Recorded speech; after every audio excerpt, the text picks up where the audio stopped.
આગળનું શિક્ષણ એટલે કે 1 થી 5 માં ભણેલું બાળક 6 થી 8 માં જાય તો શું શીખીને જાય? તો અમને એવું લાગે છે કે આ બાળકો માટે સરકારે જે આ 5,000ની જાહેરાત કરેલી છે તેની સામે 9 થી 10,000 જેવા શિક્ષકોની ભરતી કરે તો તમામ ઉમેદવારો જે છે હાલ એ બધાને ન્યાય મળે અને ગુજરાતનું શિક્ષણ સારું રહે. રાજુભાઈ, સવાલ તમને જ પૂછાશે કારણ કે તમારે જેના જવાબ આપવા પડશે. આટલી જાહેરાતો કરો છો, વાતો થાય છે. થોડા દિવસ પહેલા રાજ્યના શિક્ષણ મંત્રીને સવાલ પૂછ્યો તો એમણે કહ્યું કે આનાથી કોઈ ફરક નથી પડતો, આ તો બદલીના કારણે આ પ્રકારની વ્યવસ્થા છે. તમે જે દ્રશ્યો જોયા શરૂઆતમાં કચ્છ અને સાબરકાંઠાના સુરેન્દ્રનગરના જે બનાસકાંઠા અને સુરેન્દ્રનગરની તસવીરો મેં તમને બતાવી, એ તસવીરો બતાવે છે કે 150-200 વિદ્યાર્થીઓ ભણતા હશે એક ક્લાસમાં અને એને એક જ શિક્ષક ભણાવતો હશે. તો એ તમારું જબરદસ્ત ગુજરાતનું શિક્ષણ મોડેલ કેવું કામ કરતું હશે તે દેખાય છે. રાજુભાઈ, મનીષભાઈ, હું આપના માધ્યમથી ચોક્કસ કે ઘણા બધા ઉમેદવારો તૈયારી કરી રહ્યા છે. ઘણાએ હમણાં જ 16/11/2024 સુધીમાં ફોર્મ ભરી અને જેની આતુરતાની મેરિટની રાહ જોઈ રહ્યા છે તેમને શુભકામનાઓ પાઠવું છું. અને જે ઉમેદવારો ટેટ 1 અને ટેટ 2 પાસ કરીને બેઠા છે અને ફોર્મ ભરી દીધા છે એ લોકો તો મેરિટની રાહ જોઈને જ બેઠા છે. પણ વખતો વખત રાજ્ય સરકારનું ભરતી કેલેન્ડર 10 વર્ષનું હોય છે. અહીંયા હું આપના માધ્યમથી ચોક્કસ કહીશ કે કોરોના કારણે થોડું આપણે લેટ પડ્યા છે કેલેન્ડરમાં. અને જે વખતો વખત માન્ય મુખ્યમંત્રી શ્રી ભૂપેન્દ્રભાઈ પટેલના નેતૃત્વમાં ગુજરાતની અંદર નાણાં વિભાગ અને આખું મુખ્યમંત્રી શ્રીનું કાર્યાલય અને શિક્ષણ વિભાગ આખી સંલગ્ન આખી કોઈ પણ વિભાગની ભરતી હોય તો આખું આ વિભાગો જોડાયેલા હોય અને એની પ્રમાણે બજેટ ફાળવીને એના વિષયને કેટલી ક્યાં ઘટ પૂરી કરવી એ જોવામાં આવતી હોય છે. આ શિક્ષણની વાત છે. શિક્ષણની અંદર છેલ્લા 2011 થી 2023 ની અંદર હું તમને આંકડો આપું, એની એવરેજ તમે કાઢી શકો છો. એમાં આપણે 3 થી 4 વર્ષ જે કોરોનાના કારણે આપણે ભરતી રૂકાવટ થઈ એ કાઢી નાખવાના. તેમ છતાં હું તમને 2011 થી 2023 ના 1 થી 5 ધોરણના અને 6 થી 8 ના 258,800 જેટલી આપણે ભરતી કરેલી છે ઓન પેપર. એટલા આપણે ટેટ 1 અને ટેટ 2 ક્લિયર જે શિક્ષકો છે એને નિમણૂક પત્ર આપી દીધા છે. 58,800 ની વાત કરી રહ્યો છું. એવરેજ આપણે ગણીએ કે 6-7 હજારની ભરતી દર વર્ષે થતી હોય છે. હવે આ જે વસ્તુ છે એને કારણ પણ મનીષભાઈ આપી દઉં. 100% સ્વાભાવિક છે કે ગુજરાતની અંદર તમામ લોકોનો હક છે, એમની માંગણી છે કે રાજ્ય સરકાર પાસે માંગી શકે એમનો હક છે. અને રાજ્ય સરકારે જ હક અને માંગણીને એમને સાંભળીને એને સ્વીકારીને ક્યારેક ન્યાય જે આપ્યો છે એ ચોક્કસ ઉમેદવારો જે અત્યારે હાલ ચાલુ રાખજો, કપાઈ ન જાય. ના સાહેબ, ચાલુ છો.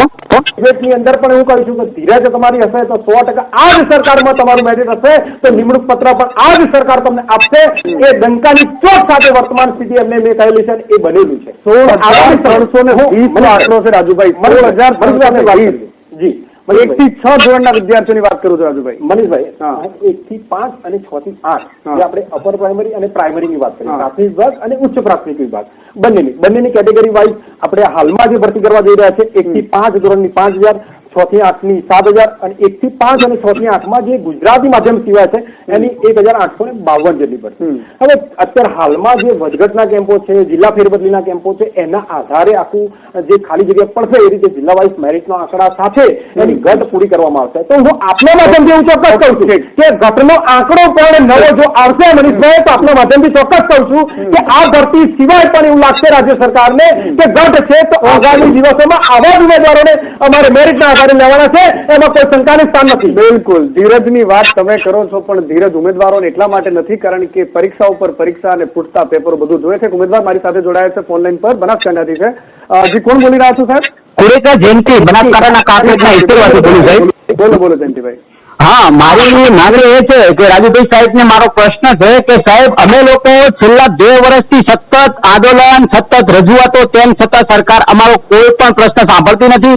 આજે અમારી ઉંમરો પૂરી થઈ ગઈ, અમારું ફોર્મ ભરતી વખતે 2 દિવસ રહી ગયા તો અમારું ફોર્મ નથી ભરાણું. અમારી ઉંમરો પૂરી થઈ ગઈ એ ઘટના લીધે મહેકમથી ભરતી થઈ જ નથી. છેલ્લા 14 વર્ષ પછીની મોટી ભરતી છે. 14 વર્ષ ઘટ રાખી અને અમારા જેવા ઉમેદવારોની ઉંમરો પૂરી કરાવી છે. સરકારને એટલી નર્મદ વિનંતી છે કે વયમર્યાદામાં વધારો આપે અને જે 2011 થી 2023 ને ટેટ વેલિડ ગણી છે તો 2023 ની ટેટ પાસ કરેલ ઉમેદવાર કેમ એ ઉમેદવારી ન નોંધાવી શકે? રાજુભાઈ, મારો સવાલ તમને છે કે અમે તો રજૂઆતો કરીને હવે તો અમે થાકી ગયા છે, માનસિક, શારીરિક, આર્થિક બધી જ રીતે. હવે અમારામાં એટલી બધી ધીરજ નથી સાહેબ, અને આપઘાત અમારે બાળકો છે, બચ્ચાઓ છે, અમે અમારું ભણતર અમે MA BA પાસ કરી છે સાહેબ, શિક્ષક બનવા, નહીં કે જોડવા માટે સાહેબ.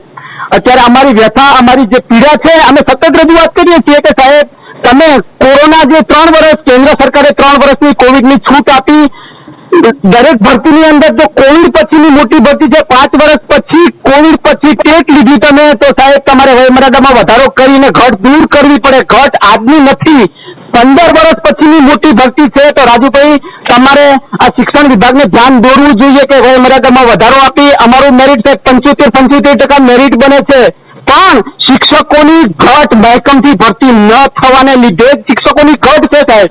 શિક્ષકોની ઘટ આજકાલની નથી, શિક્ષકોની ઘટ મહેકમથી ભરતી ન થવાથી આજે અમારા જેવા ઉમેદવારોની ઉંમરો પૂરી થઈ ગઈ છે સાહેબ.